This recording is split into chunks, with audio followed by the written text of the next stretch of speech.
మన ప్రభు అయిన యేసుక్రీస్తు పరిశుద్ధ నామమున చేరిన సహోదరులందరికీ పేరు పేరున వందనములు తెలియజేయుచున్నాము.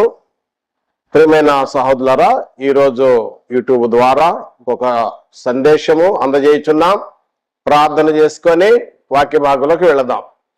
ప్రార్థన. మహాపరిశుద్ధుడైన తండ్రి, స్తుతి స్తోత్రములు మీ ప్రియకుమారుడు యేసుక్రీస్తు నామమున ప్రార్థన చేయుచున్నాం. తండ్రి, ఈ వాక్యం మీది గనుక మీరు మాకు సహాయం దయచేయండి. పరిశుద్ధాత్మ చేత ప్రేరణ లేఖనాలు, మీ యొక్క శక్తి, మీ యొక్క జ్ఞానము, మీ సహాయం మాకు ఎంతో అవసరం కనుక మీరే మాకు తోడైండి బోధించి మా హృదయాలు తాకినట్లుగా సహాయం చేయమని యేసుక్రీస్తు నామమున ప్రార్థించి వేడుకొనుచున్నాము తండ్రి. ఆమేన్. మన ప్రభువైన యేసుక్రీస్తు నామమున చిన్న సహోదరులకు మరొకసారి వందనములు తెలియజేస్తూ ఈరోజు వాక్య భాగము చదువుకుందాం. పాత నిబంధనలో కీర్తనల గ్రంథము 57వ కీర్తన 10వ వచనం. 57వ కీర్తన 10వ వచనం.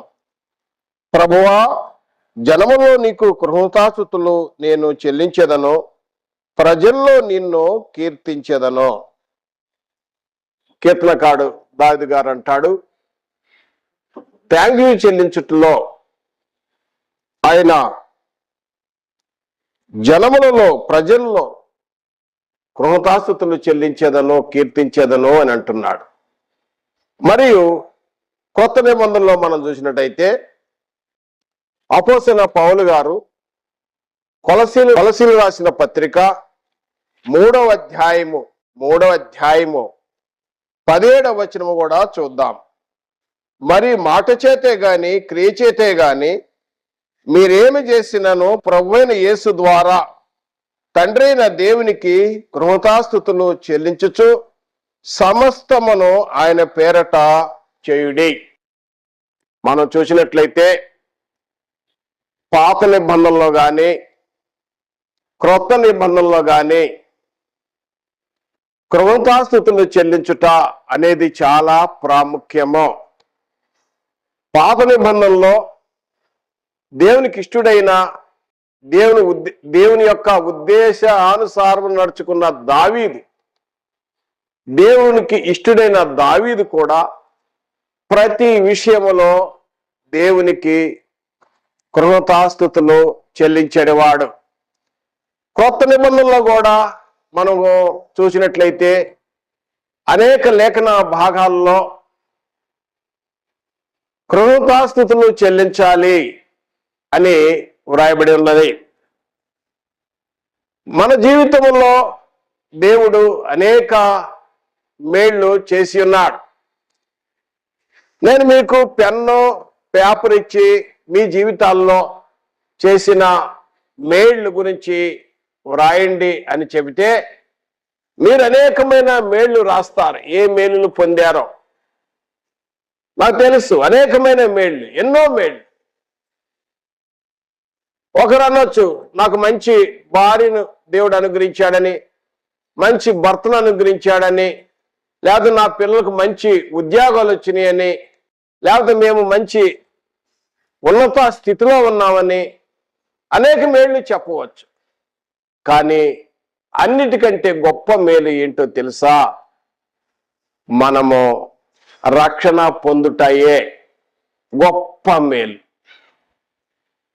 దేవుని యొక్క ప్రణాళికలో, దేవుని సంకల్పంలో, దేవుని ప్రేమలో యేసుక్రీస్తు రక్తం ద్వారా విమోచింపబడి నిత్య నరకము నుండి విడిపింపబడి నిత్య జీవానికి వారసులవుతాయే రక్షణలో ఉన్న గొప్ప సత్యం. మనం రక్షింపబడ్డామా? అన్నిటికంటే గొప్ప మేలు రక్షణ. అయితే మనం అనేక విషయాల్లో మన క్రైస్తవులుగా మనము అనేక విధాలుగా అనేక థ్యాంక్స్ గివింగ్ ప్రేయర్ మీటింగ్స్ పెడుతూ ఉంటాం. బర్త్డే అని, మ్యారేజ్ డే అని, లేక మేము రక్షింపబడిన రోజని, ఈ విధంగా అనేక కూడికలు చేస్తూ ఉంటాం, కృతజ్ఞతా స్తుతి కూడికలు చేస్తూ ఉంటాం, మంచిది.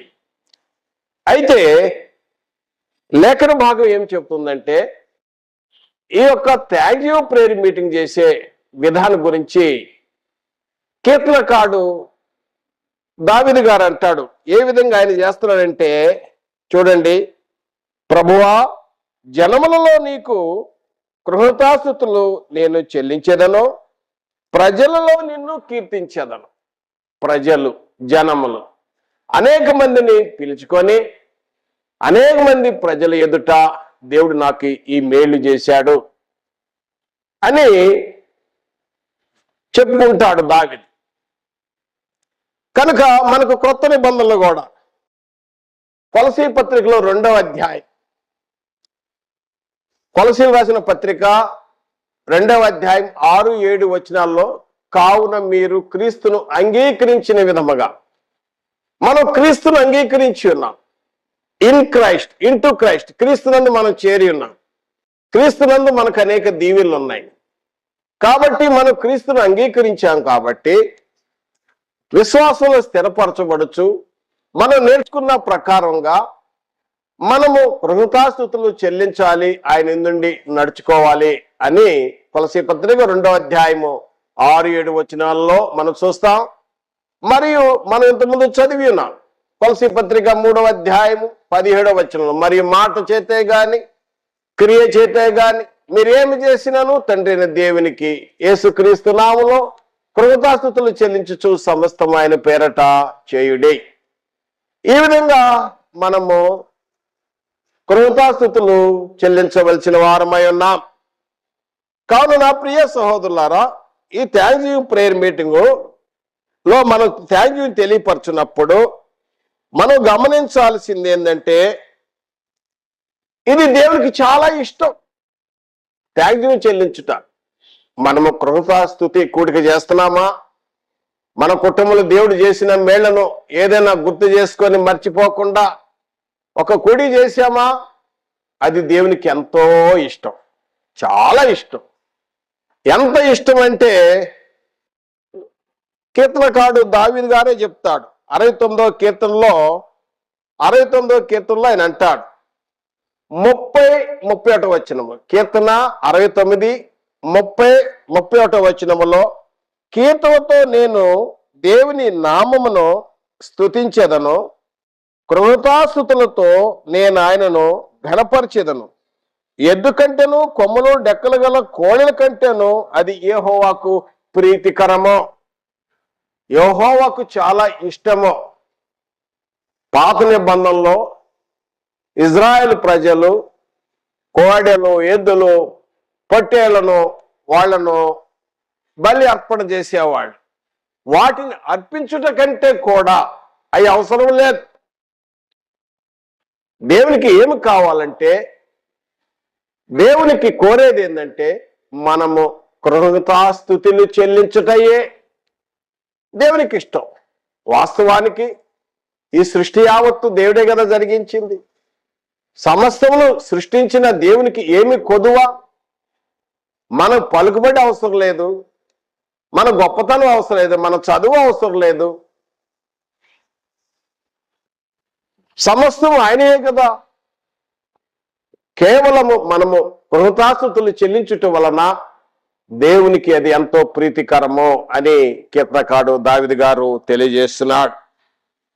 కృతజ్ఞతాస్తుతులు మనం చెల్లించవలసిన వారమై ఉండగా, కృతజ్ఞతాస్తుతులు చెల్లించకపోతే ఏమవుతుందంటే యేసు ప్రభు వారు చెప్పిన ఒక ఘటనను మనం చూస్తాం. మీరు కూడా లేఖన భాగాలు గమనించండి. లూకా సువార్త 17వ అధ్యాయం, లూకా సువార్త 17వ అధ్యాయంలో 11వ వచనం నుండి మనం చూసినట్టయితే 17వ అధ్యాయము 11వ వచనం నుండి 18వ వచనం వరకు మనం చదువుకుందాం. యేసు ప్రభు వారు లూకా సువార్త 17వ అధ్యాయం 11 నుండి 18 వచనాల్లో ఉన్న సత్యాన్ని మనం చూద్దాం. యేసు ప్రభువారు యెరూషలేమునకు ప్రయాణం అవుతూ ఉన్నాడు. ఆయన ప్రయాణమవుతూ గలిలయ సమరయ ప్రాంతాల మధ్యగా ప్రయాణిస్తున్నాడు.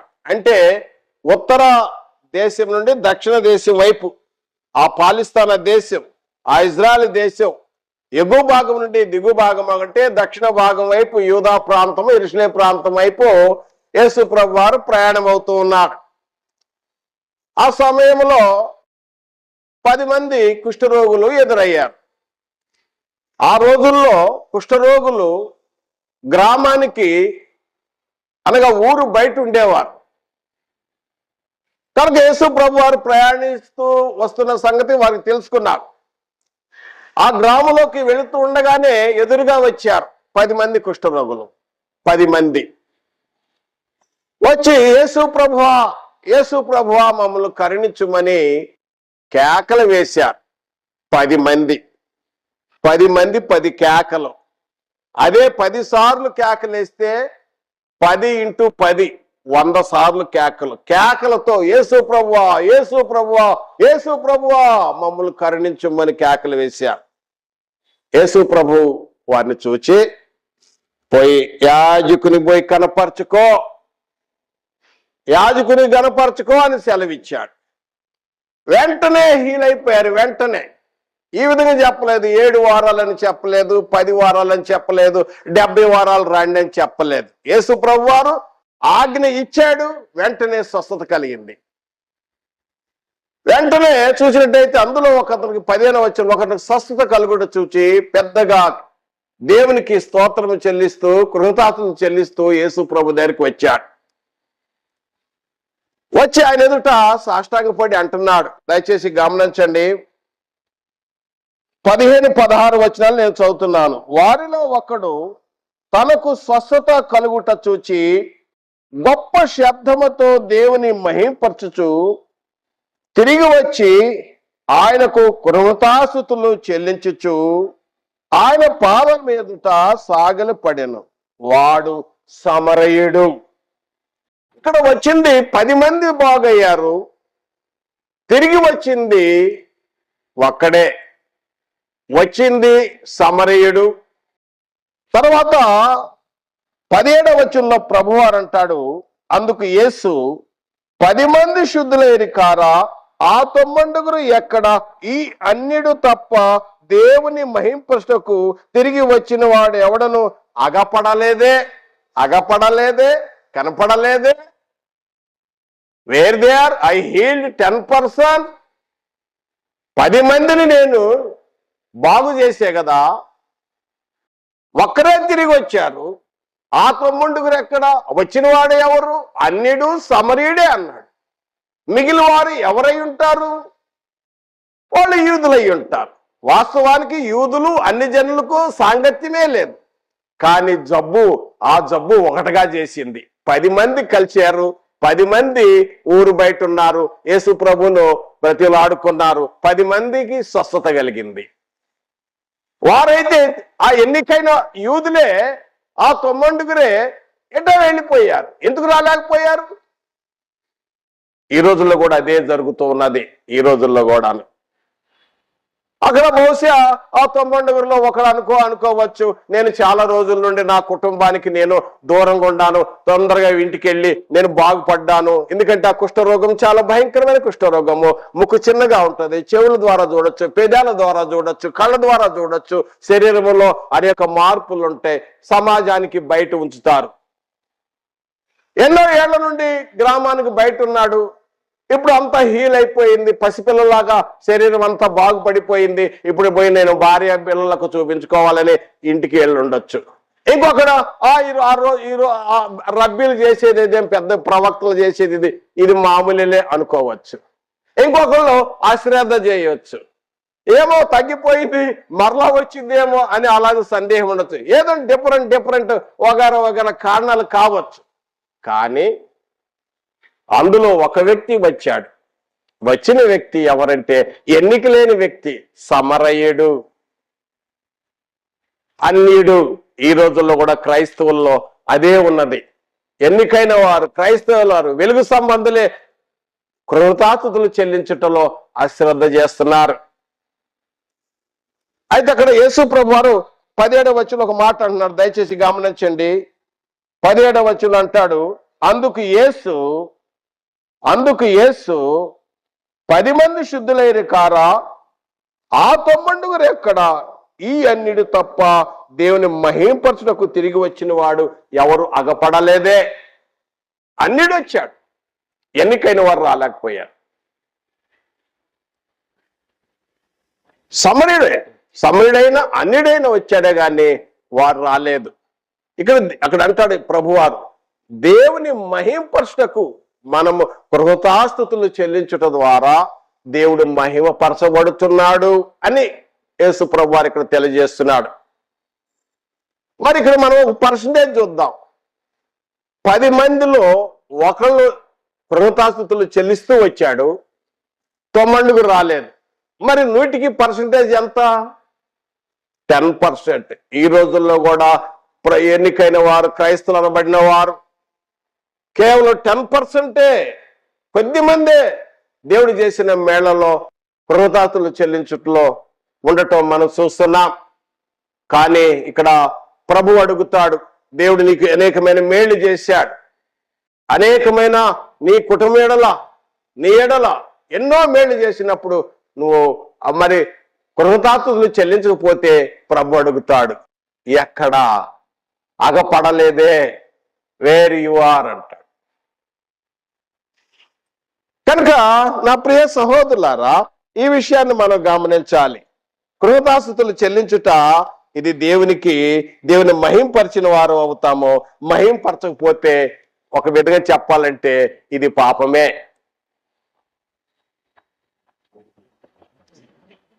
కనుక మనం చూసినట్టయితే నా ప్రియ సహోదరులారా, ఇక్కడ చూడండి, మరి రోమా పత్రికలో చూద్దాం. పౌలు గారు కూడా ఈ విషయంలో చాలా చాలా బాధపడుతూ చెప్పాడు. చూడండి, చాలా పరితాపం చెందాడు, చాలా దుఃఖపడ్డాడు. రోమపత్రిక 1వ అధ్యాయము 21వ వచనములో చదువుతున్నాను. ఆయన దృశ్య లక్షణములు, రోమాపత్రిక 1వ అధ్యాయము 20 నుండి 23వ వచనములో చాలా తేటగా వ్రాయబడి ఉన్నది. అందులో అని అంటాడు, దేవుని గురించి చెప్తున్నాడు.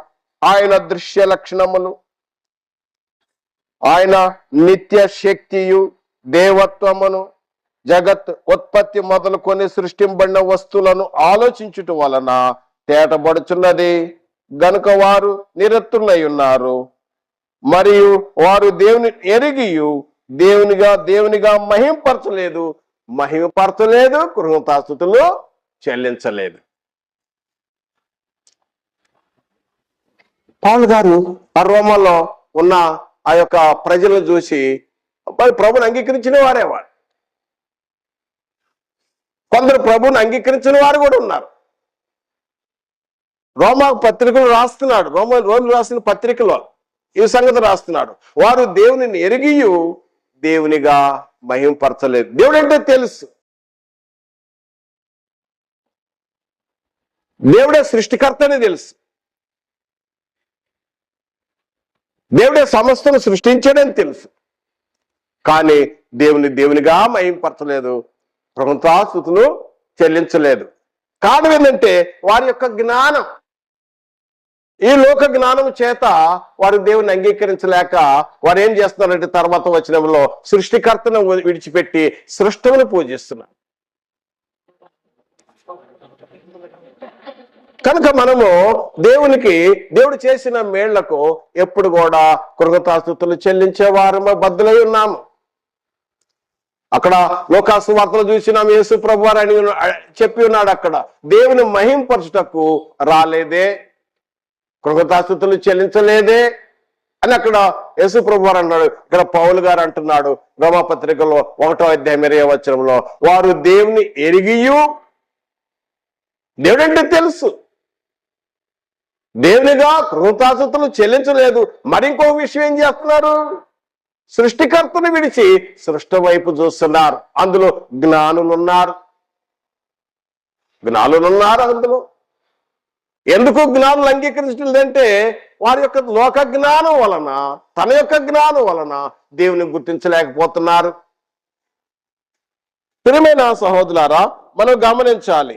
కనుక మనం ఎప్పుడు కూడా దేవుడు చేసిన మేళ్లకు మనం మర్చిపోకుండా కృతజ్ఞతాస్తుతులు చెల్లించవలసిన వారమై ఉన్నాము. భూలోకంలోనే కాదు, పరలోకమందు కూడా, పరలోకమందు ఉన్న వారు కూడా ఎల్లప్పుడూ నిత్యము రాత్రింబవళ్ళు దేవునికి కృతజ్ఞతాస్తుతులు, స్తోత్రములు, ఘనత, మహిమ, ప్రభావములు కలుగ్గాక అంటున్నారు. మనం చూద్దాం లేఖన భాగాలు, దయచేసి మీరు నోట్ చేసుకోండి. ప్రకటన గ్రంథము 4వ అధ్యాయం 7 నుండి 11 వచనముల వరకు. ప్రకటన గ్రంథము 4వ అధ్యాయం 7 నుండి 11 వచనముల వరకు. ప్రకటన గ్రంథము 5వ అధ్యాయము 11వ వచనము నుండి 14వ వచనం వరకు. ప్రకటన గ్రంథము 5వ అధ్యాయము 11వ వచనం నుండి 14వ వచనం వరకు. మరియు ప్రకటన గ్రంథము 7వ అధ్యాయం 9వ వచనం నుండి 14వ వచనం వరకు మనం చూద్దాం. పరలోకమందు ఉన్న వారు కూడా నిత్యము దేవునికి కృతజ్ఞతాస్తుతులు, స్తోత్రములు చెల్లిస్తున్నారు. చదువుదాం. ఈ 3 కొటేషన్లు, 3 రిఫరెన్స్లు చూసుకొని మనం చూసినట్టయితే ప్రకటన గ్రంథము 7వ అధ్యాయంలో చూద్దాం. 7వ అధ్యాయంలో ఈ సారాంశాన్ని వివరిస్తాను, గమనించండి. కృతజ్ఞతాస్తుతులు చెల్లిస్తున్నారు. తర్వాత చూడండి, తర్వాత వచనాల్లో తర్వాత చూసినట్టయితే 10వ వచనం నుండి, ఆ సింహాసనం ఎదుట సీనుడైన మా దేవునికి, గొర్రె పిల్లకును మా రక్షణకై రక్షణ గుర్తుపెట్టుకోవాలండి. స్తోత్రములు మహాశబ్దంతో ఎలుగెత్తి చెప్పిరి. దేవదూతులందరూ సింహాసనము చుట్టూను పెద్దలను 4 జీవులను నిలబడి ఉండేరి. వారు సింహాసీనుడి ఎదుట సాష్టాంగపడి, ఆమేన్, యుగములకు మా దేవునికి స్తోత్రము మహిమయు, దేవునికి స్తోత్రము మహిమయు, జ్ఞానమును, కృతజ్ఞతాస్తుతి, ఘనతయు, శక్తియు, బలమును కలుగును గాక అని చెప్పుచు దేవునికి నమస్కారం చేసేరి. ఆమేన్ అన్నారు. ఆ లెక్కింపజాల జనసమూహం, ఆయా ప్రజల్లో, ఆయా వంశములో, ఇందులో నల్లవాడని లేదు, తెల్లవాడని లేదు, ఆ ప్రాంతం ఈ ప్రాంతం అని లేదు. ఈ సర్వలోకంలో, ఈ భూగోళములో ఉన్న సర్వ మానవాళ్ళు క్రీస్తు రక్తం చేత విమోచింపబడిన వారు, క్రీస్తు రక్తం కడగబడిన వారు, ఆ తెల్లని వస్త్రాలు ధరించుకున్నవారు, గుంపులు గుంపులుగా. వాస్తవానికి కొద్దిమందే రక్షింపబడేది, కానీ అందరిని పోజేస్తే ఎవరు లెక్కింపజాలని జనసమూహము గుంపులుగా ఆ దేవుని ఎదుట, గొర్రెపిల్ల ఎదుట వచ్చి నిలబడి సాష్టాంగం చేస్తూ అక్కడ మా రక్షణకై, రక్షణ చూడండి, రక్షణ చాలా గొప్ప పదం, మామూలు పదం కదా రక్షణ. ఈ రక్షణ గురించి వచ్చే పాఠంలో వివరిస్తాను. రక్షణకై అక్కడ చెప్పి అక్కడ ఏమన్నారంటే వాళ్ళు దేవునికి స్తోత్రము మహిమయు, జ్ఞానమును, కృతజ్ఞతాస్తుతియు, ఘనతయు, శక్తియు, బలమును కలుగును గాక. ఎన్ని అన్నారండి అక్కడ? 7 విధాలుగా అన్నారు. 7 విధాలుగా దేవుణ్ణి స్తుతిస్తున్నారు. వారు దేవుణ్ణి కొనియాడుతున్నారు, నమస్కారం చేశారు, నమస్కారం అన్నారు, ఆమేన్ అని చెప్పారు. అప్పుడు 24 పెద్దలు, 4 జీవులు ఉన్నారు అక్కడ. 24 పెద్దలు ఉన్నారు, 4 జీవులు. 4 జీవులు ఎలా ఉంటారంటే ప్రకటన గ్రంథంలో 4వ అధ్యాయంలో ఇందాక చెప్పి ఉన్నాను రిఫరెన్స్ 7, 8 వచనాల్లో చూసినట్టయితే 4 జీవులు. ఆ జీవులు ముఖాలు ఎలా ఉంటాయి అంటే, ఒకటేమో సింహం ముఖం, రెండవది దూడ ముఖం, రెండో జీవి దూడ ముఖం, మూడో జీవి మనిషిని పోలిన ముఖం, తర్వాత 4వది పక్షిరాజు అంటే గ్రద్దను పోలిన ముఖం. 4 జీవులు, రెక్కలు ఉన్నాయి, 6 రెక్కలు ఉన్నాయి, రెక్కల క్రింద కండ్లు ఉన్నాయి. వాళ్ళు ఎగురుచు ఆ సింహాను చుట్టూ ఎగురుతూ ఉన్నారు. 24 పెద్దలు ఉన్నారు, ఎవరు లెక్కింపజాని జనసమూహం ఉన్నారు.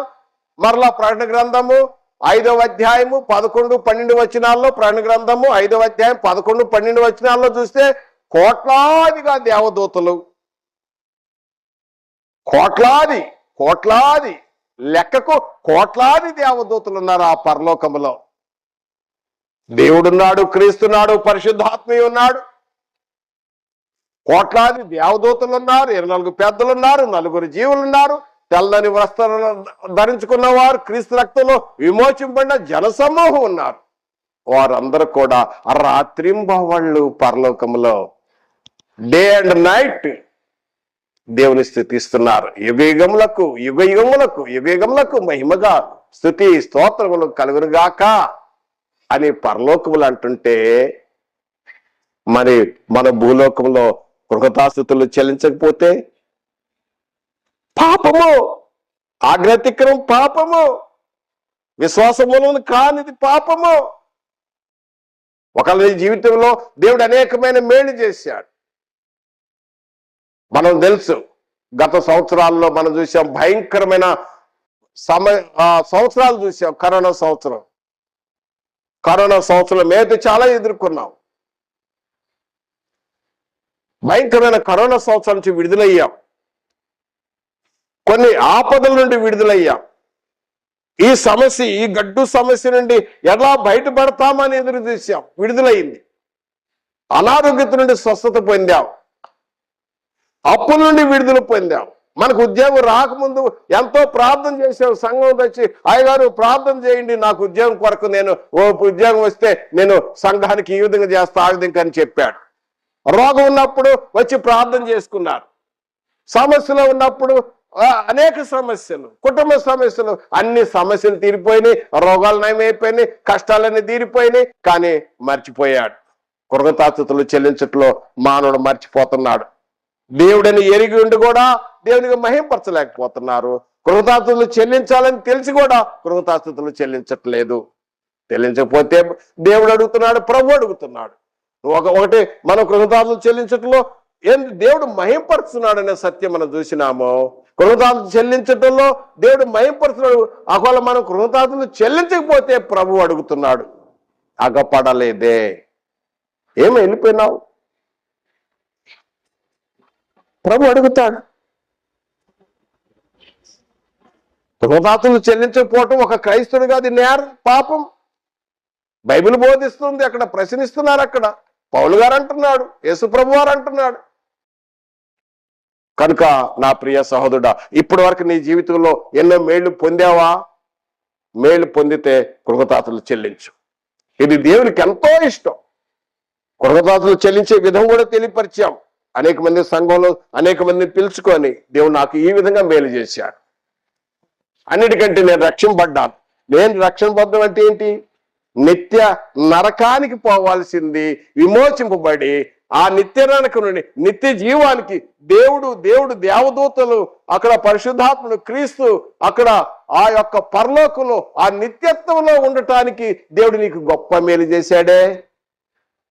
నువ్వు రక్షింపడ్డావే. ఈ రక్షణ గురించి ఎవ్రీడే, ప్రతిరోజు మన జీవితంలో ప్రతిరోజు దేవుడు మనకు చేసిన మేళ్ల గురించి చెప్పుకోవాల్సిన వారమై ఉన్నాము. ప్రతిరోజు నీ ప్రేయర్లో, తండ్రి నాకు నా జీవితం ఎంత ధన్యమైంది. ఒకప్పుడు నేను అపరాధముల చేత పాపముల చేత పడి చచ్చి ఉన్నాను. అపరాధముల చేత పాపంలో పడిచున్న స్థితి ఒకప్పుడు నాది కూడా అంతే. ఇప్పుడు ప్రభుని ఎరిగి ఉన్నాను, ఇప్పుడు ధైర్యం కలిగి ఉన్నాను, ఇప్పుడు నిరీక్షణ కలిగి ఉన్నాను. కనుక దేవుడు మనకు చేసిన మేలు, గొప్ప మేలు, అన్నిటికంటే గొప్ప మేలు. నువ్వు రక్షింపడ్డావా? నువ్వు ధన్యుడు. థ్యాంక్ యూ చెల్లించు, కృతజ్ఞతలు చెల్లించండి, మర్చిపోవద్దు. కీర్తనకారుడు దావీదు అంటాడు, దయచేసి చూడండి, ముగింపులోకి వస్తున్నా. కీర్తనకారుడు దావీదు 103వ కీర్తనలు అంటాడు. దయచేసి చూసినట్టయితే కీర్తనకారుడు దావీదు గారు అంటాడు, నా ప్రాణమా, 103 మొదటి 3 వచనాలు, నా ప్రాణమా యెహోవాను సన్నతించుము, నా అంతరంగమందున్న సమస్తమా ఆయన పరిశుద్ధ నామమును సన్నతించుము, నా ప్రాణమా యెహోవాను సన్నతించుము, ఆయన చేసిన ఉపకారములలో దేనిని మరవకము, ఆయన నీ దోషములన్నిటినీ క్షమించువాడు, నీ దోషములన్నిటి క్షమించువాడు, నీ సంకటములన్నీ కుదుర్చువాడు, నీ కష్టాలు, సంకట్ అంటే కష్టములు, నీ కష్టములన్నీ తీర్చువాడు దేవుడు యెహోవా. కనుక నువ్వు మర్చిపోవద్దు. కీర్తనకారుడు దావీదు అంటాడు, నా ప్రాణమా యెహోవాను సన్నతించుము, నా అంతరంగముందున్న సమస్తమా. అంతరంగం అంటే ఏంటి? శరీర ప్రాణము ఆత్మలతో చెప్పుకుంటున్నాడు. ఆత్మలతో, శరీరము ఆత్మతో చెప్తున్న మాట, నా అంతరంగముందున్న సమస్తమా యెహోవాను సన్నతించుము. ఆయన చేసిన ఉపకారములలో దేనిని మరవద్దు. దేవుడు నీకు మేలు చేశాడా, ఆ మేలు మర్చిపోవద్దు. అక్కడ యేసు ప్రభు వారు ఒక మాట చెప్పాడు, పోయి నువ్వు యు గో, యాజకుని దగ్గరికి వెళ్ళు, కనపరుచుకో అన్నాడు. ఎందుకంటే యాజకుడు ఏంటి? యాజకుడు ధర్మశాస్త్రాన్ని బోధించేవాడు. యాజకుడికి ఆ రోగము తగ్గిందా లేదా నిర్ధారణ చేసేది ఎవరు? యాజకుడు. రోగ నిర్ధారణ చేసేది యాజకుడు. ఎందుకంటే లేవి కాండము 13వ అధ్యాయం 14వ అధ్యాయాలు చూస్తే మనకు తెలుస్తుంది, మొదటి 2-3 వచనాలలో. మరి పాత నిబంధనలో యాజకుడి దగ్గరికి పో అన్నాడు. ఈరోజు మీలో ఎవరైనా రోగి ఉన్నాడా? యాకోబు పత్రిక 5వ అధ్యాయం 13 నుండి 18 వచనం, మీలో ఎవరైనా రోగి ఉన్నాడా? మీలో ఎవరు సంతోషం కలిగినా, మీకు ఏదైనా మేలు జరిగినా సంఘ పెద్దలను పిలిపించము, ప్రార్థన చేయించము. నీతిమంతుని ప్రార్థన బహుబలము. దేవుడు నీకు మేలు చేస్తే ఈరోజు మనం ఏం చేయాలంటే, ఈ వాక్యం ద్వారా ఈ యొక్క సందేశం తెలియజేసేది ఏంటంటే, దేవుడు చేసిన మేలును మర్చిపోవద్దు. నా ప్రియ సహోదరుడా, నువ్వు మర్చిపోయావా, నేరంలో, దోషంలో పడ్డట్టే, పాపంలో పడ్డట్టే. ఒకళ్ళు నీ జీవితంలో ఎన్నో మేలు పొందావా, థ్యాంక్ యూ చెల్లించు. అన్నిటికంటే గొప్ప మేలు తెలియపరిచాను ఏంటండి? రక్షణ. ఈ రక్షణ గురించి వచ్చే పాఠంలో నేర్చుకుందాం. దేవుడి మేలుతో ఆశించుగాక. మీరు ఎంతో ఓపికతో విన్నారు. వందనములు.